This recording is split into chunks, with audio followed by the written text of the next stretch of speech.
Hi, everyone. I hope that you're all okay. It's Thursday night, and I know that all of you are actually, well, probably itching for the weekend to happen. Some of you probably will not be able to attend tonight's session due to the typhoon Ulysses, but I hope you're all staying safe at home and making sure that everyone is actually, you know, um, safe and sound. Make sure check on your families and friends who are based in Metro Manila and all the affected areas. And tonight we're actually gonna be having a very I'm pretty sure you guys are gonna have an insightful discussion tonight, right? Now the topic is actually very interesting because it's very youthful, very millennial friendly, and I know that you guys can all relate to it. Now it's going to be interactive, so ask questions to our speaker as much as possible.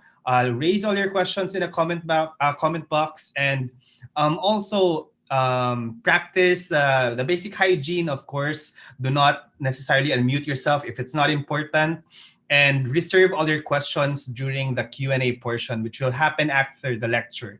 So let's not take this any longer.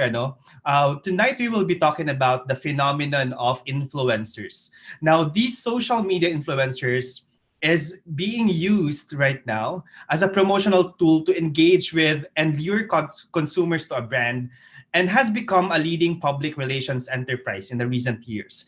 This emerging strategy to drive sales, create brand awareness, has centered around social media, starring the so-called celebrities of the web, advertising their lifestyles. This new shift in marketing and branding doesn't come without its share of doubts, as questions regarding authenticity and false advertising clouds over the influencer phenomenon. To fully tap into the potential of influencers in reaching a wider audience without sacrificing genuineness, while remaining true to truthful promotion, is the obvious next step to legitimizing the existence of influencers. And to shed light about that is the CEO of one of the premier influencer marketing company of the Philippines. So let me just introduce her for a second, okay? Ace Gapuz, as known to many, is an entrepreneur, marketing, and PR specialist, an advocate of financial education and responsible use of social media. As what I mentioned, she is the CEO of Blogapalooza, which is the premier influencer marketing company of the Philippines. She is a firm believer of the influencer economy, the brainchild of BuzzIn, which is the influencer marketing platform in the Philippines that aims to connect businesses to bloggers and social media content creators. So she has a very long bio, right? And you could actually check out her full bio in the website mediacivicslab.breakthefake.movement.com. She's been really very influential, one of the people I look up to when I was still a blogger starting in 2012 to talk about digital influencer relations and the influencer phenomenon in general. Let's all welcome Ace Gapuz. Hello, everybody. Good evening. Good evening. Happy to see a lot of faces, a lot of leaders at that, and very excited also to be talking to you about influencers, my favorite topic, right? I am on spotlight now. I see. Yeah, some of you may have open your cameras. Some of you also have closed cameras. That's totally fine. Anything is fine with me for as long as your attention is solely on this session. All right, I'll be sharing my screen in a bit so that we could start with our interactive session. Let me just do that. Let me know if you see it right now. Yeah? Yes? Not if you, yeah, perfect. I love that. Thank you for that, Rahim. Anyway, so today, the discussion will really focus on a very, very interesting, sabi nga ni Gab, and controversial topic. This is all going to be about influencers. Now, I always talk about influencers, influencer marketing, but this is the first time that I'm talking to leaders like you, young leaders, youth leaders like you. So forgive the imperfections in advance, and forgive the hindi ko familiar kasi with how the SK structure is like, or how the leadership in that part of our government, I'd say, is like. So yan, ako naman ang hindi aware dyan. But this talk, I would shed light on how the influencer marketing landscape is like, and ano ba yung mga Paano ba maging influencer? Right? Always getting that question. How does one become an influencer? And of course, something that's relevant for you and what you do right now, how can we actually use social media to improve the way that we lead? Yeah? So hopefully, after this session, the things that I want for you all to remember is that every single one of you can actually be an influencer. Yes! And I will tell you how, right? But before that, let me introduce myself again. My name is Ace Gapuz. I've been in this industry for almost 2 decades.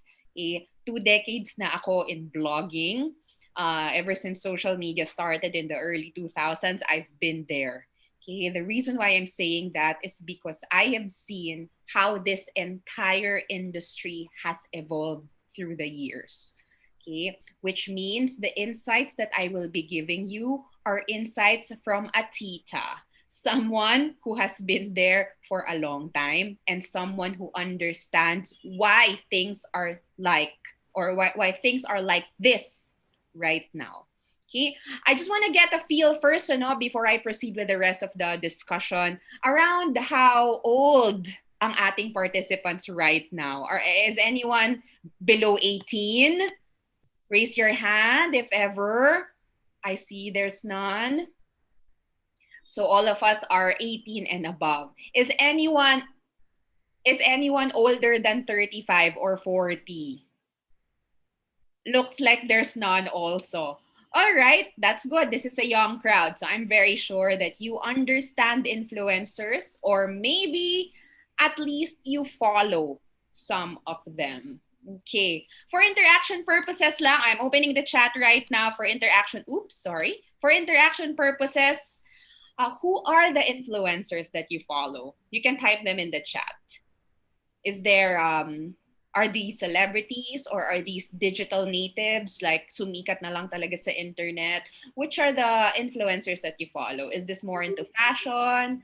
Are they into lifestyle, travel? Nakakatawa ba sila? Who are these people that you actually follow? I see a Kong TV. I see an Alex Gonzaga. Pipay, si Pipay Kipay ba ito? Yung sa Twitter. I see na Bianca. This is Bianca Gonzalez, I assume. Or Bianca, yeah. Bianca Gonzalez. Yeah. So I see here familiar names also. These are people. Jamil. I see here Jamil also. Alex G. Dodd Kim. Nas Daily. Nas Daily is also someone I follow. Really admire how he creates content. Bella. Bella Padilla. Malamang ano. Yeah. Anyway, Kim Poi also one of the most followed influencers. So I see a lot of familiar names. I see a lot of famous influencers really in the chat, which is good because again, this is a young crowd, so I would expect more energy and more interaction. Okay, so now that I've talked to you about the influencers that you follow, I know how the crowd thinks. Now, let's talk about influence first defined. Okay, this one I lifted off Google. When you talk about influence, Google defines it as the capacity of someone to have an effect, any kind of effect, on the character, development, or behavior of someone or something, or it could also be the effect itself. The influence could also be the effect itself. Okay.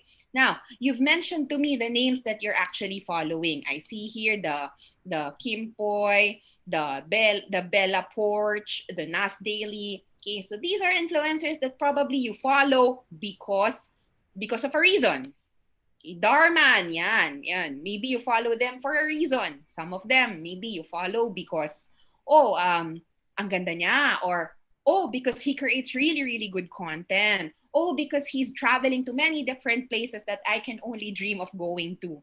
Okay, but in any case, these influencers have an effect on how you think, how you perceive things, and sometimes how you behave.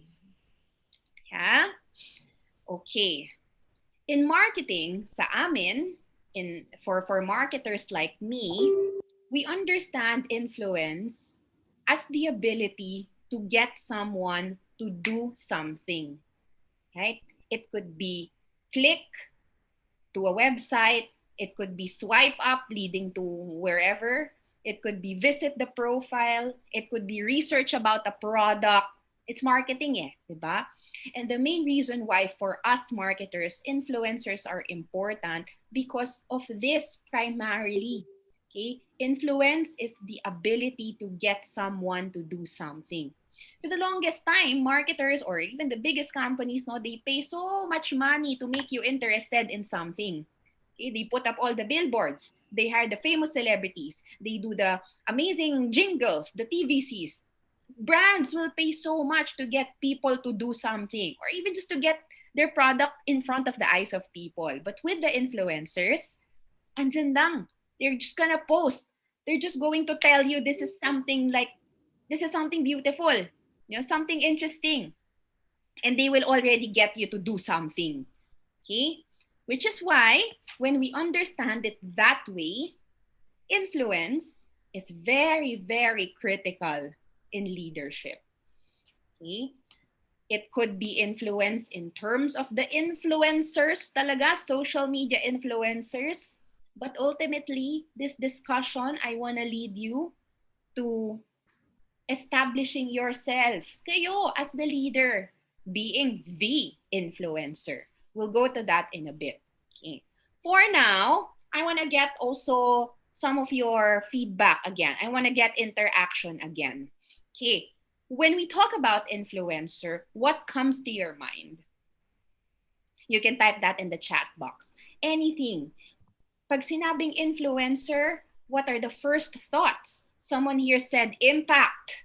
Someone here said freebies. Someone here also said persuasion. Yeah. Crowdsourcing. Someone said crowdsourcing. Someone here also said model. Famous person. All right, some of you are directly messaging me. Oh, that's good. Yeah. Okay. So, medyo nakikita ko dito, no? The perception of an influencer is someone who's so up there, someone who's famous, someone who's unreachable, someone who gets all the free stuff. Sabi nga ni Rahim, someone who can lead to character upliftment. Wow, very Miss Universe naman yan. But yes, good influencers can also do that. Good influencers can empower and inspire. Yes. All right. Okay. Now that I've seen your inputs, okay, let's talk about the influencer phenomenon, how the influencer came to be. And again, I told you, this is coming from a tita. I've been here for quite some time. And back in the day, alam nyo, back in the day, the influencers that we know right now, they weren't really like this because dati ang may voice lang are the biggest media companies, when you're not an ABS-CBN, a GMA, ABC5 pa noon or noon pa ABC5 pa noon. So when you're not a big name, when you're not like a Manila Bulletin, a Philippine Star, if you're not a big media company, medyo mahirap to get your voice across, right? Because back then, people would prefer to get their information from these traditional media outfits. When we want news, we turn on the TV and we watch the news. When we want to get updated on what's happening, we buy the newspaper, we read the newspaper. Okay? Even back then, nung I was studying business, I would really buy the newspaper and look at the business section. How is the stock market doing? Any particular developments in the specific industries? I would really get those in the newspaper, from the newspaper. Okay. However, for those who are not familiar with the industry, ito kasing mga media companies na ito, they have very, very strict what they call editorial guidelines, okay? Editorial standards. Okay, so what happens usually is if may kwento from the ground, say a reporter, a researcher, a journalist on the ground would get the kwento, they're going to submit that to the editor. Sometimes e-ere, sometimes mapapublish, but sometimes hindi, right? And again, I don't know if you are familiar with the industry, but that's really how it happens with the traditional forms of media. Okay, medyo strict the editorial standards. Okay, so before anything goes out, Kailangan na filter na yan ng editors. Okay. But then in the early 2000s, bloggers became very, very popular. The main reason is because when you have a blog, it's so easy to publish content. Right away, it's there because it's your blog, because it's your personal thing, and there's no editor there. It's just you. Okay? So compared to how traditional media managed things or managed to get things out, the bloggers, they were able to do that in lightning speed kumpara sa traditional media. No? So that time, bloggers became really, really powerful, really, really useful to a lot of marketers like myself. Okay, so there's a clear advantage there in terms of speed of delivery for bloggers, no, compared to traditional media. Okay, now a couple of years further, nagkaroon bigla ng Friendster. Or actually may mga nauna pa dyan, pero I'm sure mas sikat yung Friendster. Ayan. Nagkaroon ng Friendster and then nagkaroon ng Facebook. Right? So these major platforms, social media platforms, it sort of, I say, it sort of democratized that voice. Yeah, because now with social media, everybody has a voice. You know, it gave voice to every single person that has access to that platform, to that social media platform. Okay. Now, this social media, the social media that we used to know, that evolved to the social media that is right now, okay, it gave rise to the influencer. Okay, bakit? The internet became so noisy. Ang dami ng tao. Imagine, so many people have access to the internet na. So many people have all these social media platforms na. So many people have different opinions na. So noisy. The internet became extremely noisy. And you know that. Right now, it's extremely noisy. And so, people found a way to filter this information. They found a way. Okay? Ayaw ko yan, hide ko yan. Ayaw ko yan, unfollow ko yan. I don't like what you're posting, sige, I'll hide you in my feed. Right? People found a way to filter that because nga it's so noisy, it's so crowded. Okay? And for many of us, we just followed people who, who talked about things that we like. Okay? People who would speak about, this is something that I'm interested in, so I'll follow you. Okay? So for many of us, naging ganun yung pattern natin. Okay? We would listen to people we would want to listen, right? And that gave rise to the influencer. Okay? Sila yung mga pangalan na lumutang because of specific interests. Right? Now, you would find there are influencers that are very much focused into fashion. Some of them are focused on travel. Some of them medyo mas general lifestyle. Okay, some of them pa nga are pets. Okay, there are also influencers that we follow because they give good medical advice, yung mga active sa Twitter dyan, di ba? Yung mga nerdy derma, yung mga ganun yata. Di ba? So, there are also influencers like that. Dati, it's just general lifestyle. Okay? I see here someone in chat said, some are even actually socio-politically woke. Sabi niya. Yeah? And also, again, some influencers we follow because of that. Okay? Now, paano ba talaga naging ganon? Okay, because nga, we spend so much of our hours in social media. I don't know about you, but ako kasi my work is super dependent on social media. So like, almost my entire day is spent in social media. Monitoring everything, kumusta na ba yung ganito, ano yung mga pinopost ni ganito, what are the trending things, because we want to ride the conversation. Right? But one information that I found from digitalmarketing.org is that an average person in the Philippines spends around 3 hours and 53 minutes of their time in social media every day. That's almost 4 hours of your time in social media. Imagine, that's unprecedented. Before social media, companies needed to pay so much just to get that attention. And that's precisely what influencers can give the brands, the companies, organizations in general, okay, influencers equals attention. They're able to command attention. Yeah?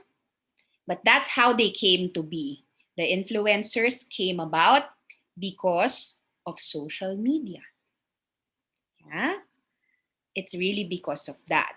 It's a double-edged sword, actually. Yeah. Now, in this one, I wanted to discuss this in this session because I really get this question a lot. And I'm not kidding, I'm not lying when I tell you this question in various iterations. I get this in our emails every single day. Maybe 5 of these, 5 to 10 minimum in a day. So many emails. Nag-email talaga sa akin minsan as yung personal email ko na. How to be an influencer. I want to be an influencer. How to promote brands, etc. Okay? It has become the new gusto kong maging artista. Dati, nung panahon ko, ang pangarap ng mga bata, gusto ko maging artista. But now, ang pangarap ng mga bata, gusto kong maging influencer. Yeah? So, because I get asked this all the time, I actually came about with 3 major things. Tatlo lang. Gusto mong maging influencer, think of 3 major things. Okay, I'm going to discuss that right now. First and foremost, before we talk about that, I always tell this to people I speak with. When you want to be an influencer, always remember, you have to give value. Influence is all about value. Okay. Miss Ahis, ano yung value na yan? Okay, let's talk about it. Okay. There are many different kinds of influencers. And kanina, nagbigay kayo ng mga names that you follow. Influencers that you actually follow. Right? Some influencers are influential. They're actually there because this is the value that they give. Education. They give information. Learning. People follow them because, you learn new things about them. Or you learn new things because of them. Okay? Mga travel vloggers sometimes, diba? They would go to, for example, Tbilisi, Georgia. I've never been there. So, I wanna see how is it like in Tbilisi, Georgia. Right? So I'd probably watch a travel vlogger, ay, ganun pala sa Tbilisi, Georgia. Right? Tapos, there's also a vlogger that I follow. I follow because he posted something about the Tubataha Island, Tubataha Reef. Oh, ang ganda. I've never been there. I don't know if I will ever be able to go there because I don't know how to dive and I don't know how to swim. I'm afraid of water or, So, I follow those blogs or vlogs or social media platforms because of the information that they give. So it's really education. Now, I'm sure you can think of also mga influencers that are sikat because of the information, the education that they give. For one, ito sumikat to recently, si Pinoy Architect sa YouTube. If you're familiar, it was Pinoy Architect comments on the Skypod. Pinoy Architect comments on the House of Vice Ganda, on the House of Mimiya, etc. Okay? So, education. Diba? Whenever the Pinoy Architect, si Lian, whenever he would talk about these commenting on the people's houses, he also talks about architecture lessons. Yeah? Slater Young also, bagong sikat sa YouTube. I mean, sikat na siya ever since, no? Pero, bagong sikat sa YouTube because, whenever he would talk about, he would talk about engineering. Yeah? Nakakaaliw, but more educational talaga. There's also one that she's a friend of mine. Her name is Laika Maravilla, si Coach Laika. A lot of the young people follow Coach Laika because of the education value that they bring. Right? So, that's the very first one. Paano maging influencer? Provide value in terms of education. Okay? Or learning. Or information. Yeah? Paano, Miss Ace, kapag hindi ko masyadong interest yan? Hindi ko masyadong interest yung mga education part. That's too boring for me. Well, that's fine. Okay, the second value that we can possibly bring to the table is actually entertainment. Pa? some of the influencers that you follow, why do you follow them? Ay, kasi Miss Ace nakakatawa siya. Ay, kasi Miss Ace, I laugh every time I watch her vlogs. Someone here said they follow Alex Gonzaga. Ay, ako rin, I follow Alex Gonzaga. But because nakakatuwa siya panoorin. 'Di ba? Whenever she would vlog, parang laging may patawa factor.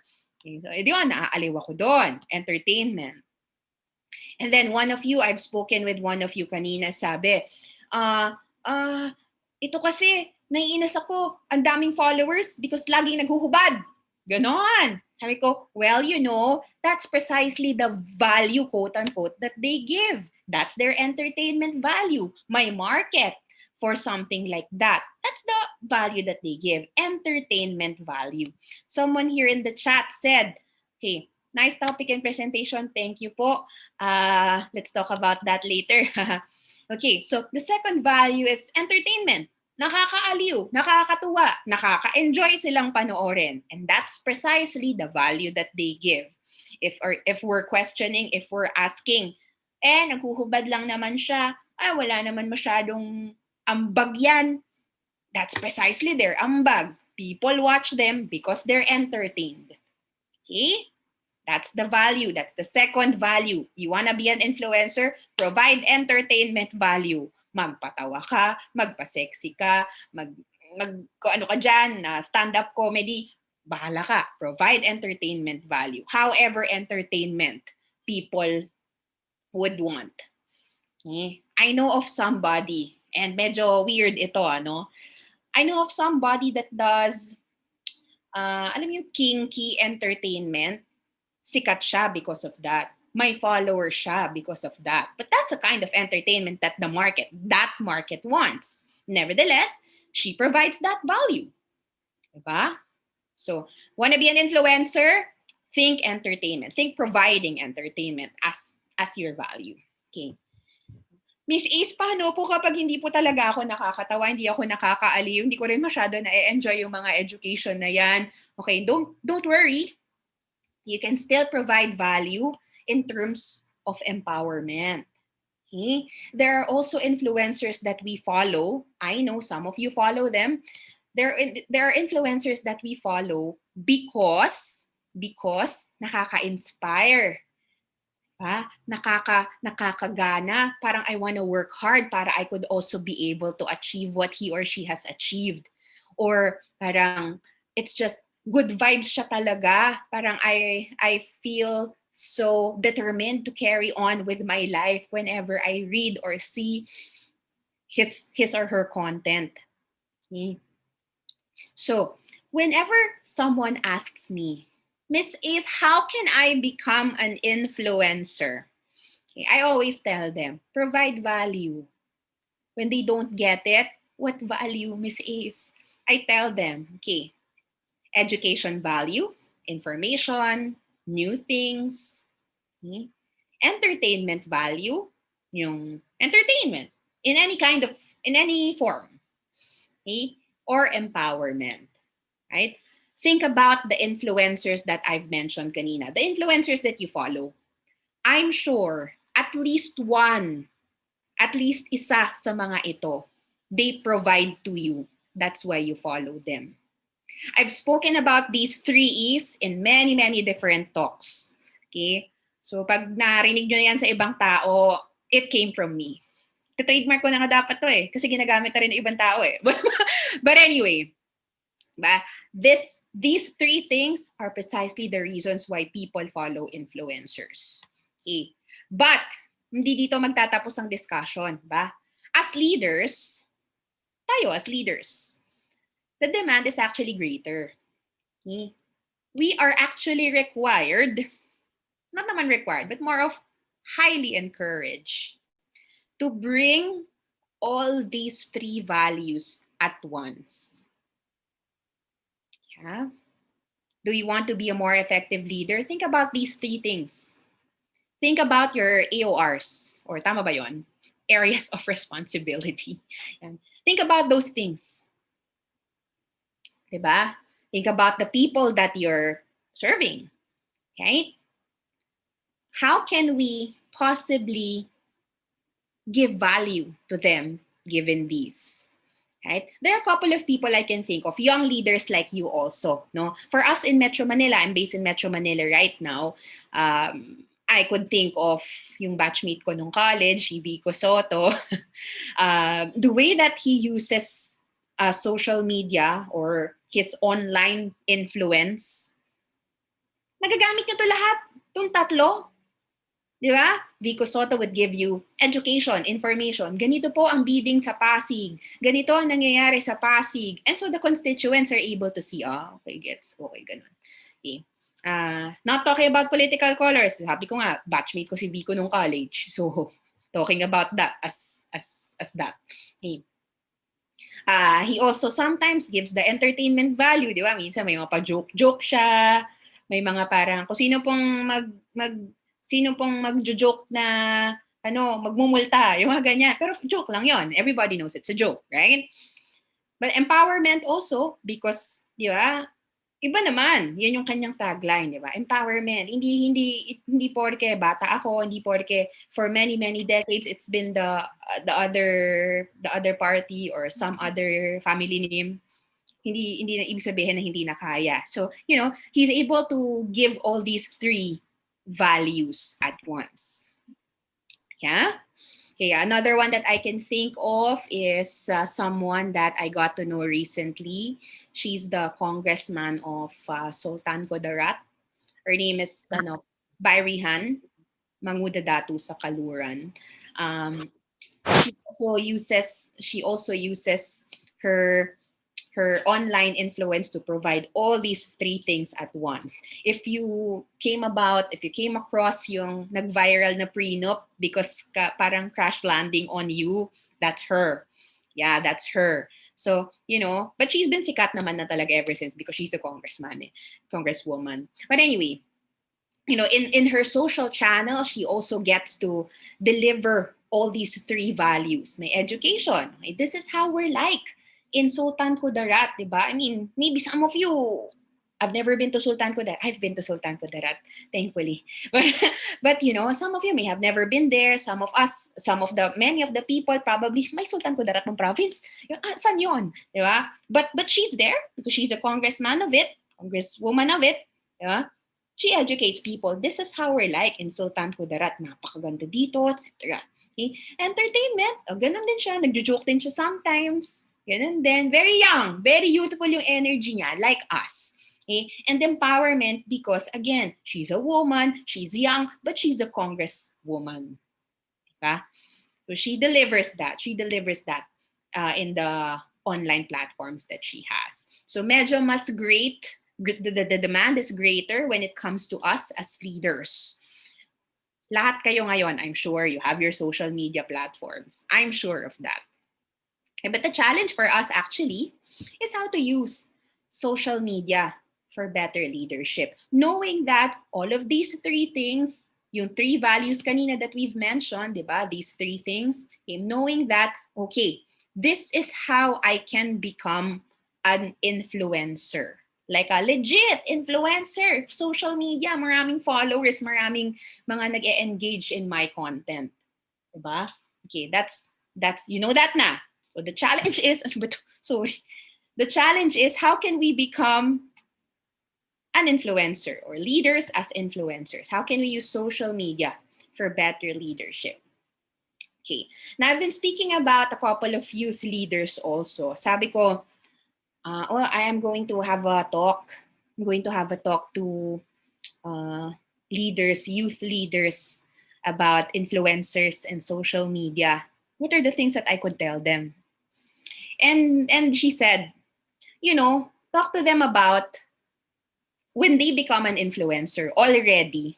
Because sabihin mo na paano ba maging influencer. Okay, three things. Provide value, education, entertainment, empowerment. But more than that, when you already have those, when you can already do those, when you already are doing those, what's our desired outcome? Sabi niya, first and foremost, everyone naman is, I hope, everyone is updated with how the US elections turned out. Right? So many, I mean, not the results talaga, but the turnout in terms of the voting population. So many young people voted. Like the percentages really, really grew, increased in unprecedented amounts again, unprecedented proportions. So many young people went out to vote. Whoever it is that they voted, we don't really care, right? But they voted. They voted because it showed, because they wanted to show love for country, patriotism. Okay? Now, for us as young leaders, this is something that we can do. Actually, imagine if you're already doing those education, entertainment, empowerment, how much power do you actually have? Sobrang laki na that you can actually encourage the young people to vote, to show love for country, to promote patriotism wherever they are. Yeah? This is a call for us because remember, we're Filipino youth leaders. Okay. Second one. Second one. And and again, because we are young and maybe depending on kung saan man kayo talaga na city, barangay, or whatever, right? We are young people and we would want to make sure that we are also promoting discipline. Okay? Wherever you are,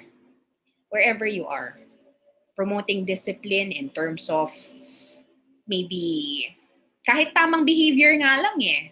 Ba? Parang if you want to, if anything, wala akong maisip, di ako masyadong familiar sa space ninyo.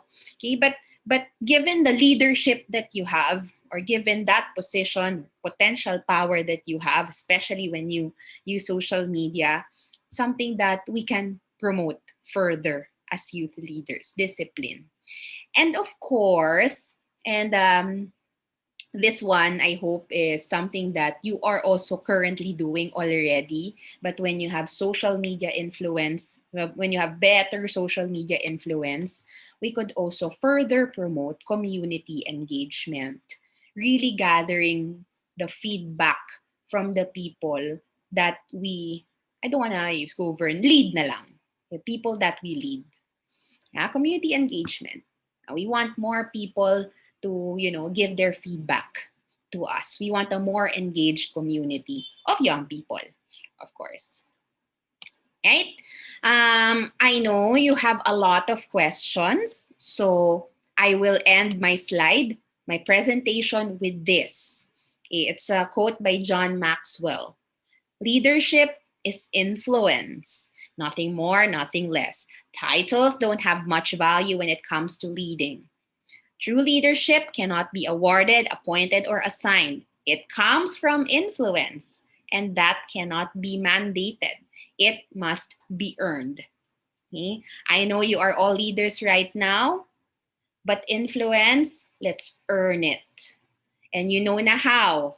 Remember the values. Three things: education, entertainment, empowerment. You have your social media platforms. Use them very wisely. Engage more people and bring value to the community. Okay, that's all. Thank you so much for listening to this talk. Maraming salamat. I hope you're staying safe and ready to talk about questions if you have. Okay, thank you so much, Ace, no, for that discussion. It was so nice and refreshing to actually hear from the CEO of Blogapalooza herself. Okay, let's entertain the questions of our audience. Of course, let's jump. So, I don't know, since wala pa, while waiting for the questions from our Mm-hmm. SK leaders, youth leaders at that, I have a question, Ace, Yes, actually. go ahead. Um, let's discuss ethics of influencers. What Yeah. can you say about influencers for commercial gain, bloggers who crash events for freebies, and people who use their influence to propagate fake news? Okay, sige. Let's talk about the bloggers that crash events first, Okay, first and foremost, we have to remember when we're dealing with influencers, these are individual people, right? Okay. And not like traditional media na may strict editorial standards. When it comes to individuals, walang editorial standards. So it's really all about the person. Okay? So I would deal with that question by understanding that people are different talaga. Some people, they don't really think of basic ethics, basic manners in terms of maybe attending events. And if their attitude is like that, it's really up to the organizer what to do. Right? If I were the organizer and you'll ask me, what are you gonna do when someone gate crashes your event? I will politely lead that person out. You're not invited here. Right? But be polite, of course. Don't naman parang, oy, hindi ka invited dito. Bakit nandito ka? Lumayas ka dito sa aking event. You know, it's not gonna be like that. Right? I will politely escort that person because he or she is not part of it. Right? So that's how I'd probably deal with it. But what do I think about them? I don't think very highly of them. Why would they do that? I don't really like them. Okay? But I cannot prevent them from gate crashing. That's part of who they are. If I want them to change, I probably cannot change them unless they want to. Right? Now we deal with the question on fake news. Ano naman ang views ko? What are my views on influencers, bloggers propagating fake news? Of course, I'm not in agreement with that. I don't really agree with whatever they're doing, right? But just like I said, wala kasing editorial controls eh. Diba? When it comes to the bloggers, when it comes to individual publishers, there's no editorial control there. Okay? So the best that we can do, can we ask them to change? We can. But will they change because we ask them? We don't know. Just like any kind of person. Do you want them to change? Parang sa love lang yan, di ba? Sa love lang yan. So magbago siya, di yan magbabago unless gusto niya. Right? So, wala. Yeah. We can't control other people. So what can we do? Let's control ourselves. Di ba? E di kung fake news siya, i-call out mo. Pero mapipigilan mo ba siya? Mukhang hindi natin siya mapipigilan kung yan ang trip niya sa buhay. So wala tayong standard ngayon, Ace. In terms of Pilipinas. standards, well, industry wise, I think the major social media platforms are doing naman things to make sure that fake news is eliminated or at least minimized, right? But if you're asking us as individuals, what can we do? Pigilan natin sila? Mapipigilan ba natin sila? Probably not. So we just fact check. We just fact check. Fact check. Yeah. We just fact check. Let's make sure that if ever you're sharing, if ever we're sharing anything, let's just make sure they come from legit, verified, believable sources. Right? If it comes from a blog na never heard before, or when it comes to a dubious, or with a blog with a dubious URL, probably not. Diba? Fact check din. Yeah? Fact check. Ace, may question na tayo ngayon. Pero gusto natin na mas interactive, no? Pwede ba, June, masangkay? Can you unmute yourself and ask the question directly to Ace? Of course, yes. June. Hi, June. June. Hello guys. Good evening. Hi, Ma'am Ace. Hey, June. Okay, so my question goes like this. Oh, miss you, Char. Okay, so how do you see influencers that actually capitalize people's struggles and forward as a strong man of the restless masses when actually they monetize the platform of social media, particularly YouTube, while acting as an alternative to the legal court? One best example would be the Rafi Tulfo in action. So how do you see it in a perspective as an influencer and as a, let's say, quote unquote leader? So yeah, Okay. I'm a bit curious on your thoughts. Thank you. I had a hunch that this question will come up. Yeah, this question never came up before, but with this group, I had a hunch. My honest answer, doon sa strongman Rafi Tulfo, is that marketing yung angle ko. Galing niya. Ang galing niya. He knows. Yes, June. Nag-direct message sa akin si June. No holds barred daw. Okay, no hold bar, sabi niya. Anyway, my opinion on that, no, as a marketer, is that ang galing niya because he understands what his market wants. He totally gets it. Diba? he really understands how the market thinks. Okay? And he takes advantage of that. Whether it's wrong or right, I will not have an opinion on that today. Okay? But on the marketing aspect, ang galing, ang husay. Napakahusay niya. Right? Imagine, he knows he has that kind of reach and he understands how the market thinks. The market of Rafi Tulfo, predictably, are the lower middle class or the talagang nasa baba ng socio-economic triangle, sabihin mo na, right? And because of this, because he understands it, nasasakyan niya eh. Yeah? Yung mga tao kumakagat naman eh. So marketing-wise, ang galing, napakahusay. I would really applaud him for that. Whether it's wrong or right, it really depends on the situation. Okay? I'm sure there are a couple of people that Rafi Tulfo has helped. Okay? I'm sure. And so for the people that Rafi Tulfo has helped, of course, beneficial. Of course, maganda. Right? But if they're wronged by Rafi Tulfo, of course, pangit for them. As for me, who has never been involved with Rafi Tulfo, wala naman akong masasabi about it. Marketing-wise lang talaga. I'm gonna upload him for that. Follow up ako, ma'am. Wow, may Yeah. follow up. Go ahead. Yun ako. So, would you also agree with me, ma'am, that for as an effective influencer, it's also all about marketing? A lot of it has to do with marketing. Alam mo kung bakit? Okay? Because, diba, marketing is really all about communication, understanding your target market, giving value to that target market, getting that target market to do something. So it's really marketing. Marketing talaga yan. Mm-hmm. Thank you, ma'am. So dun, no, sa question pala na yun is, meron akong follow-up dun. Go ahead. Kasi I handle the influencer marketing program of a company based in California. And alam mo na, nasa-shock ako, Asa, to be honest. Kasi alam mo, sa isang story post ng influencer namin, nagbabayad kami ng 800,000. So minsan nasa-shock ako, like, 800,000, one story post. Story Right. sa Instagram, ha? And imagine mo, we spend a lot of time studying chemical engineering way back in college and all that. And then suddenly the rise of influencers, some of them, to no offense, not to offend anyone, but some of them not even finishing their studies and all that. Do you think this phenomenon trivializes the education that we had to go through before, especially now that a lot of influencers are getting premium even beyond us na dumaan talaga sa karayom talaga of education, di ba? Yeah.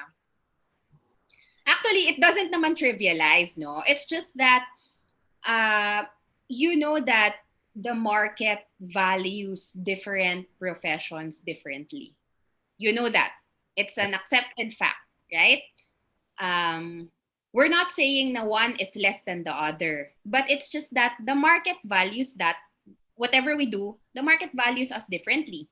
Diba? Maybe, for example, how dito sa Philippines at least, no? It's different in the other countries, diba? Kunyari, here, construction workers here, yung valuation ng market natin dito sa Philippines sa construction workers, medyo hindi ganun kaganda, diba? But when you go to other countries, when you're doing construction work, ay grabe, ang laki mo kumita. When you're doing plumbing work, that's specialized work for them eh. So malaki yung kita ng mga. That's just how it's valued in other markets. Nagkataon, dito sa Pilipinas, we're a very celebrity crazy country. You know that too. You know?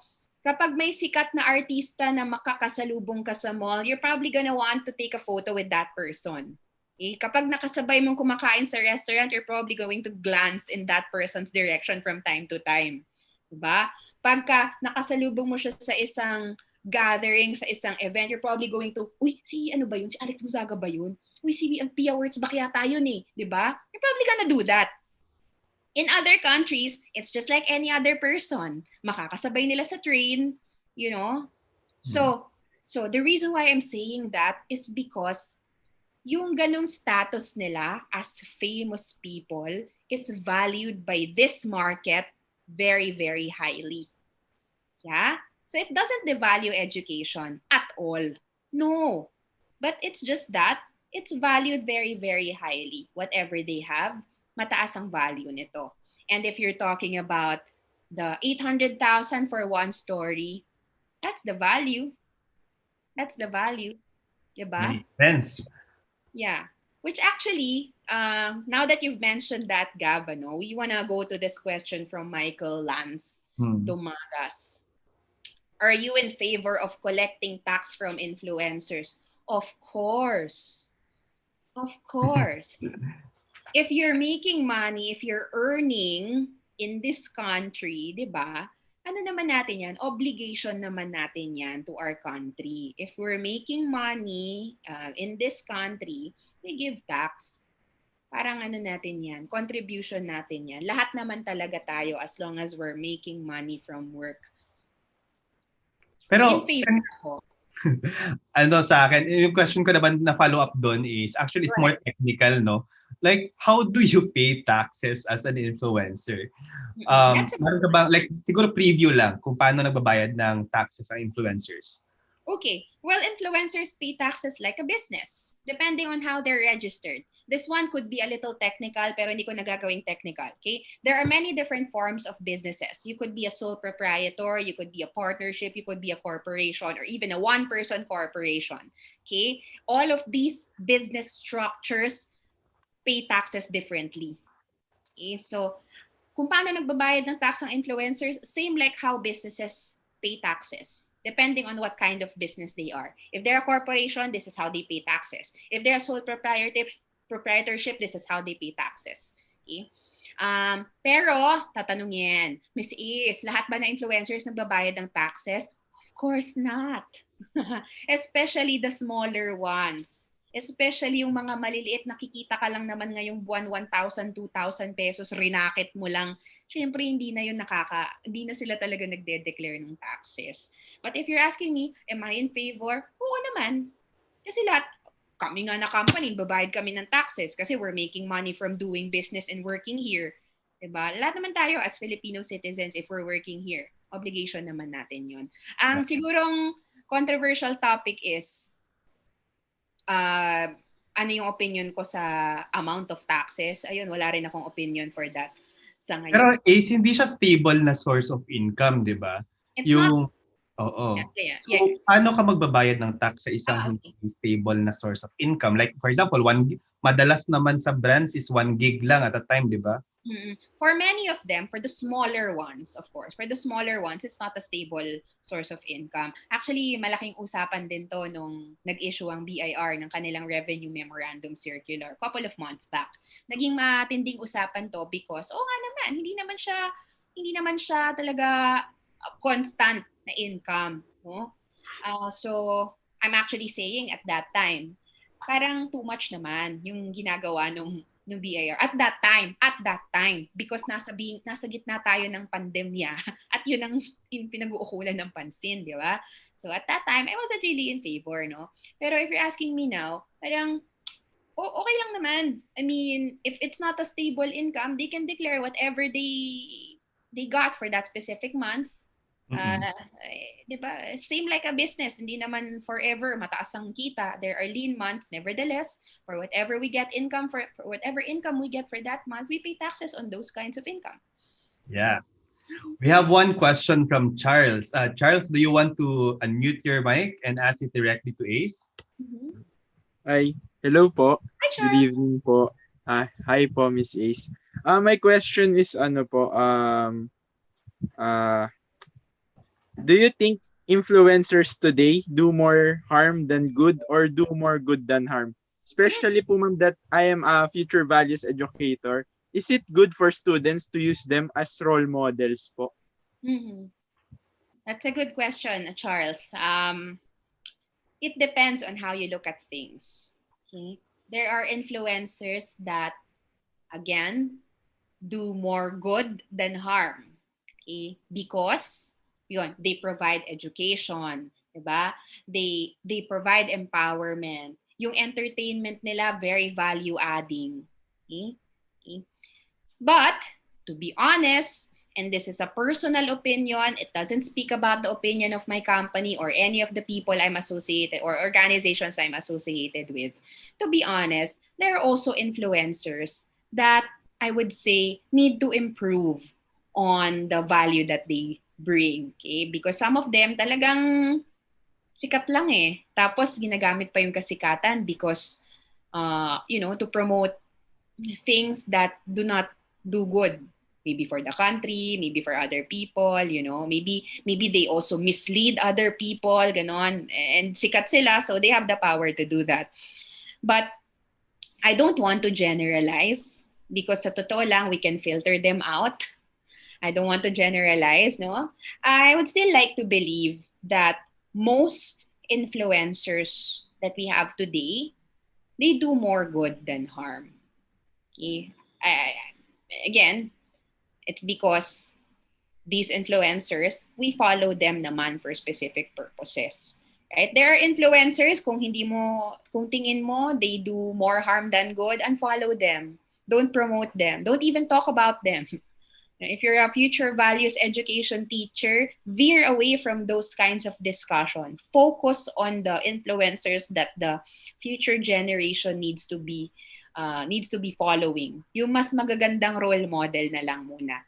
Again, Charles, di natin maiiwasan yung mga tao na sikat na kasi sila, so they're gonna promote things that we don't really agree with or that are not really giving good value, ganun. Hindi natin maiwasan yon. These are individuals. Di natin sila makokontrol.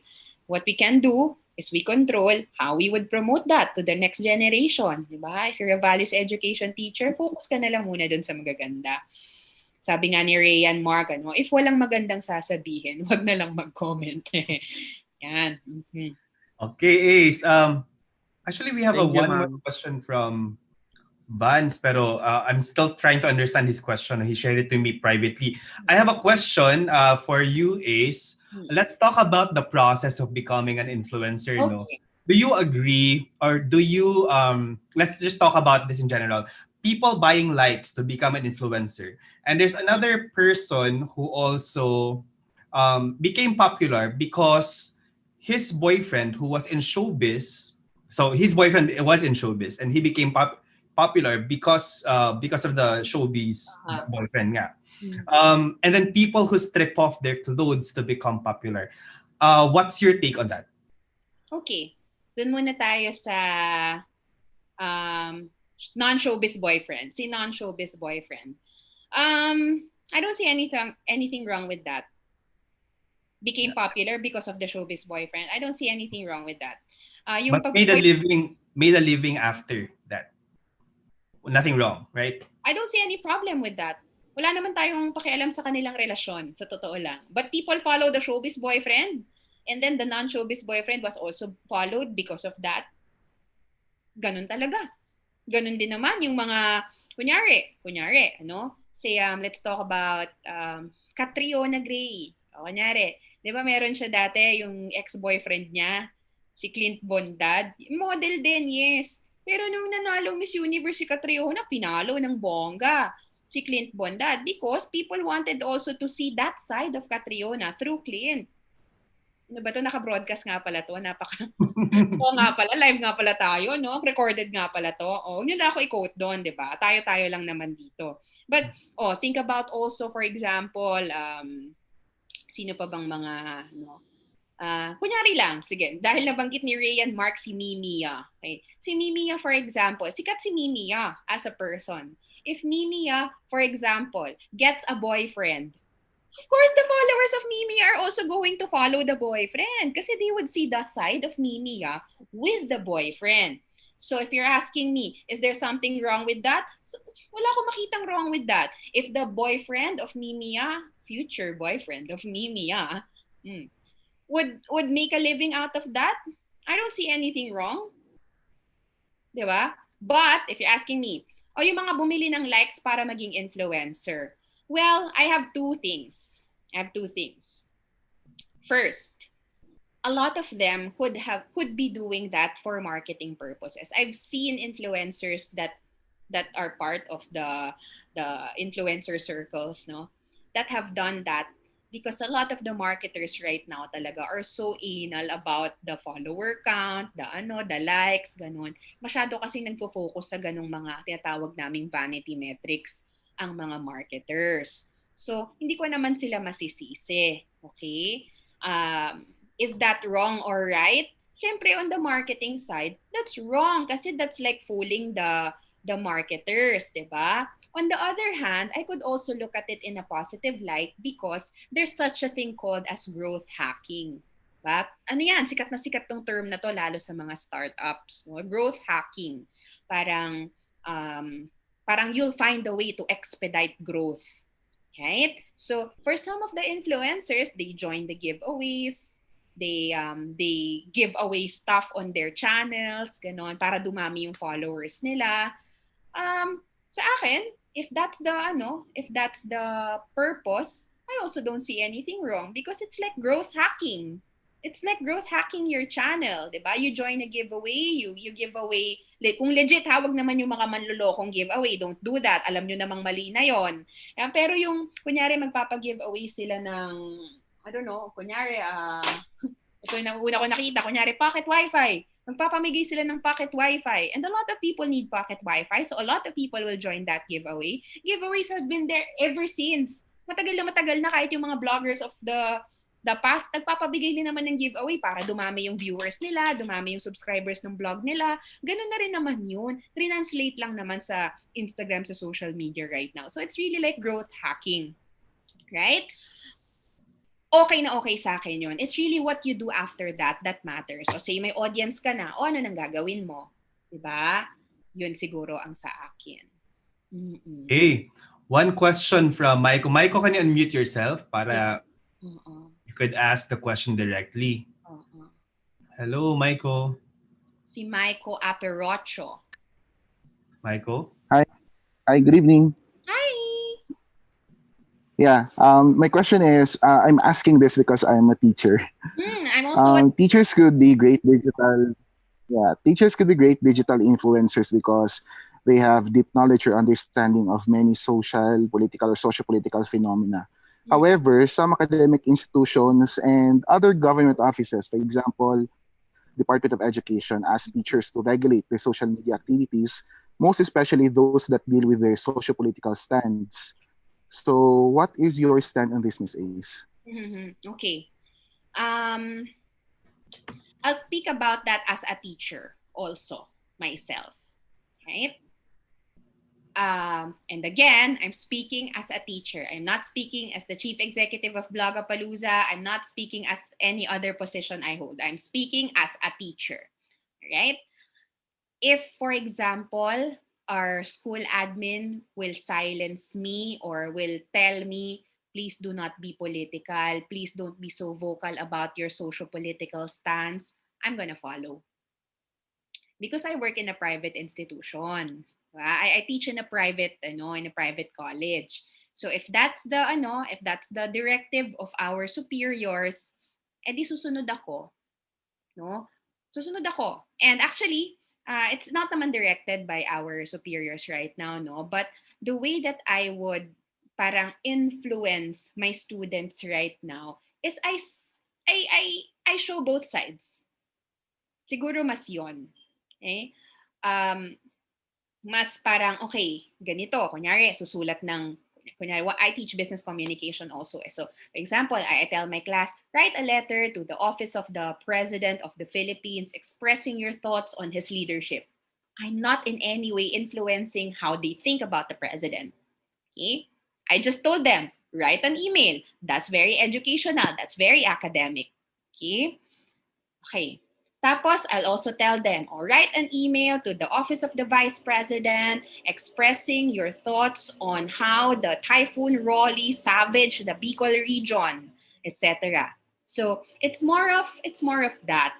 Parang hindi naman siya parang, ayoko dito ng mga dilawan, ayoko ng mga DDS dito. Walang ganon. It's more of showing them both sides because I'm an educator. Right? But that's my view, Maiko.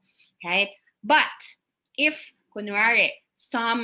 if the government, okay, is asking teachers or parang it's silencing teachers, okay, But again, I'm speaking as a teacher, I'm speaking as an individual, not as the chief executive of Blaga, not as an officer of any organization I'm part of. Okay? My opinion on that really, professionally, who am I reporting to?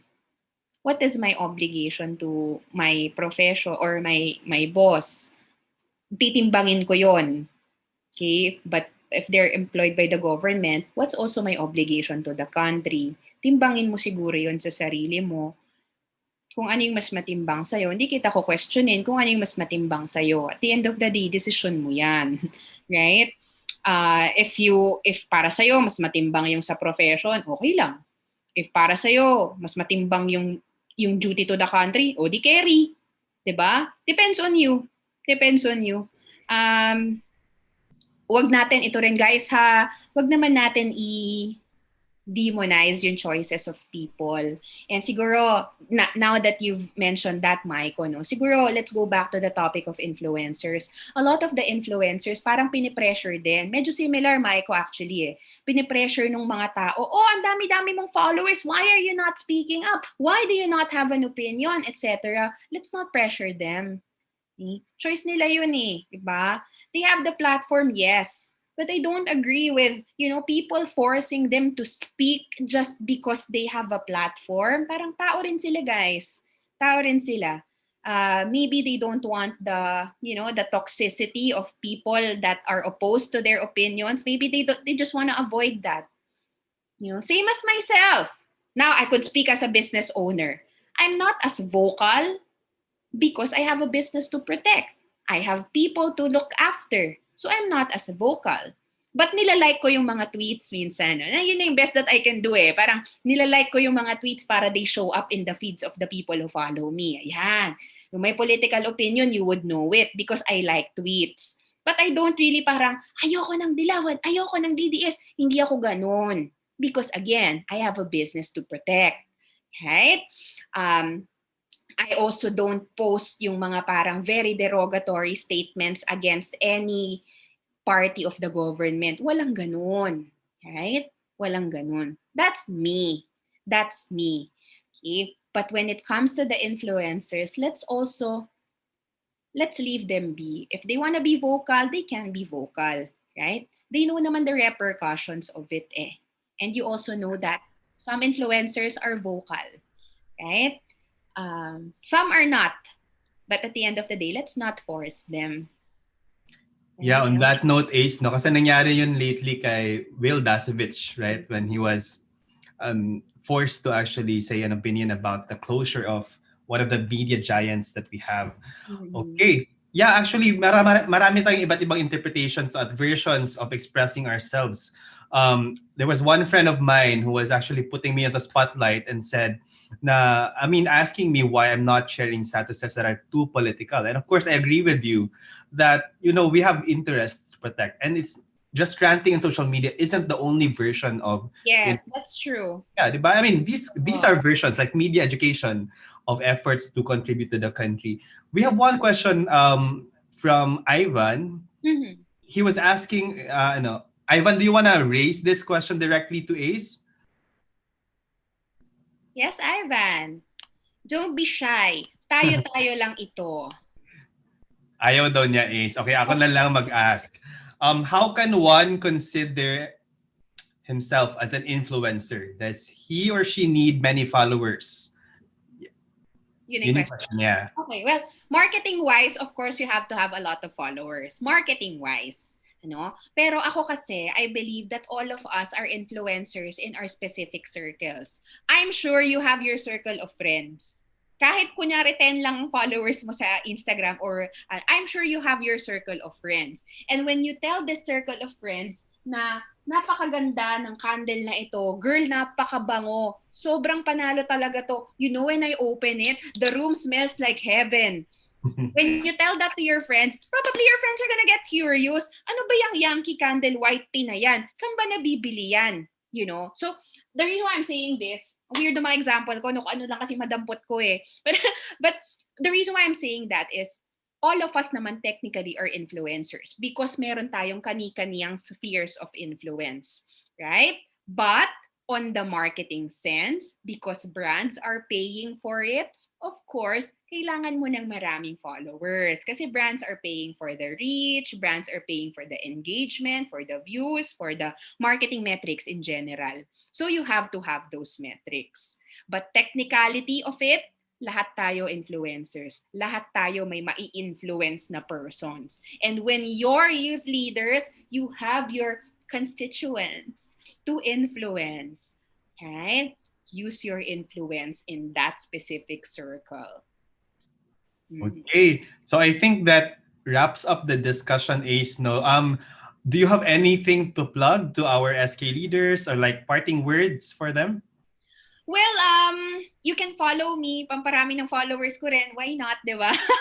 You can follow me, my Instagram or everywhere in the social media sphere. I'm Ace Gapuz. Ayan, makikita nyo ako dyan. Pwede nyo akong i-tweet, i-Instagram, i-chika-chika. I reply naman most of the time. Mga 98% of the time, magre-reply naman ako. Okay. Ayun lang. Yes, yun lang. And of course, Blogapalooza also. Please follow Blogapalooza. We give a lot of content and a lot of valuable information about influencers and influencer marketing in general. So yeah, follow Blogapalooza. Yes, okay. Thank you so much, Ace. Sobrang dami natin na pag-usapan tonight, no. Let's all give Ace our virtual clap, guys. For such, it's an honor, you know, kasi when I started blogging, Ace was like our blogger mama. So, and it's still now, like actually, sobrang laki na influence ng Blogapalooza. It even expanded in Singapore, actually. So, Yes, talagang we have had sobrang maganda talaga. It's an honor to actually have Ace here talking directly to our leaders. Ano. So you could reach Ace sa mga platforms na sinabi niya. Of course, you already have learned about online influencer relations and the influencer phenomenon in general. The recording of this session is going to be available in our YouTube page. And of course, take the course in our a learning management system. So sana ay maging magaling na at maganda na influencers tayo sa ating respective communities as SK youth leaders, as community youth leaders, at saka sa respective circles natin. Whatever conversations we're trying to promote to them. So for tomorrow, the class will be about social media etiquette. The teacher for tomorrow is Flair Castro. She is the CEO of Third Team Media. So make sure that you are going to attend the class exactly at 6 p.m. Tune in and make sure that everything is well. Review the classes. If you would want to actually review the classes, feel free to do so. And if you have questions to our instructors, feel free to message them. Feel free to also leave your reviews in the Google form that I'm going to post in the group later on. And if you have questions about the program, make sure that you are updated in our group chat in the Messenger platform. Okay, that ends our session tonight. Thank you guys and enjoy the rest of the evening. Paalam! Bye everyone. Bye!